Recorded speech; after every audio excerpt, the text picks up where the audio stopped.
go to Ms. Kapakingi.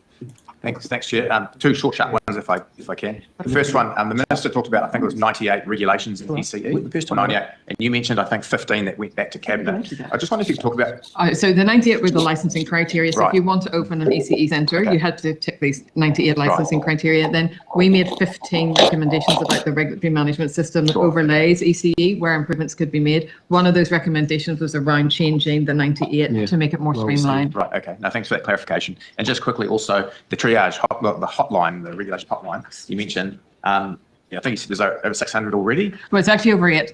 It's over 700. It's almost 800 at the moment. Right, and obviously you triage those. Yeah. Are there any particular themes coming out that you can discuss now? Or Yeah.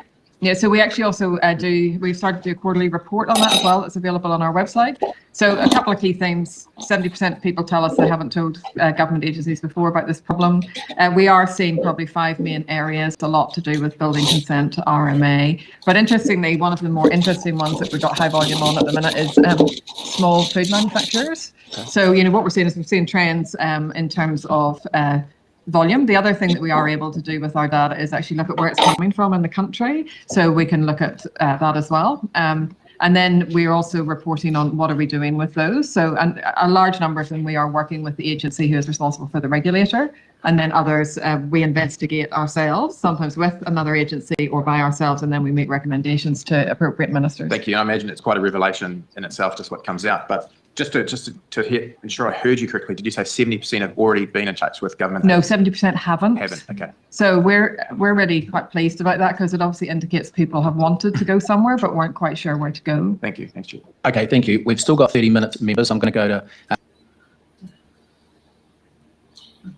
One thing I can't get out of my brain, small food manufacturers. Is this small companies that manufacture food, or is this companies that manufacture small foods? Or it might be low number of employees. Small companies, okay. Yeah, so what could be classed as a small business manufacturers, there's a place in Lower Hutt called Sward Kitchen, and they manufacture and sell direct to public, Indian style product suites, that sort of thing. But they do it in a manufacturer's capacity as well. That could be classed as a small manufacturer because they're just a small, 5 staff, independent business, whereas a large scale manufacturer could be, say, like Goodman Fielder. Right. I had a total ADHD moment, and that was the only fish that I could grab. Yeah. So that could be what's... So I'd be interested to know how many of these ECE recommendations that were accepted were actually focused on child safety and welfare, if any. Wow. Because it seems to me like the entire focus is just on reducing compliance for costs. Yeah. Well, it sounds like none of them had anything to do with child safety or teacher safety. Removing the need to heat a childcare centre. I'm sorry, what? One of them was to remove the need to heat it to a minimum of 18 degrees Celsius. Mm-hmm. The children yearn to be frozen.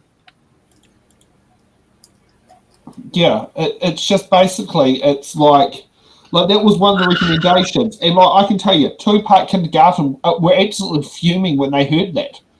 Yeah, I don't blame them. Yes.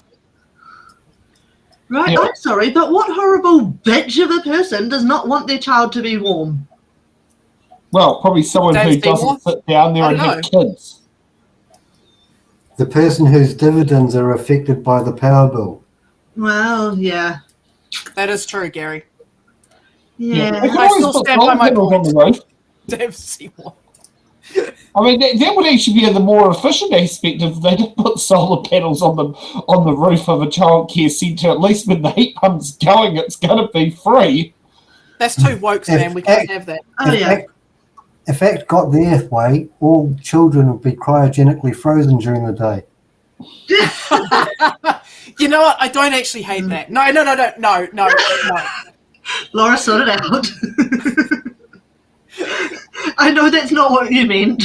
Yeah. No, don't freeze children. That's a bad idea. No. Children work best at room temperature. Yes. Yeah.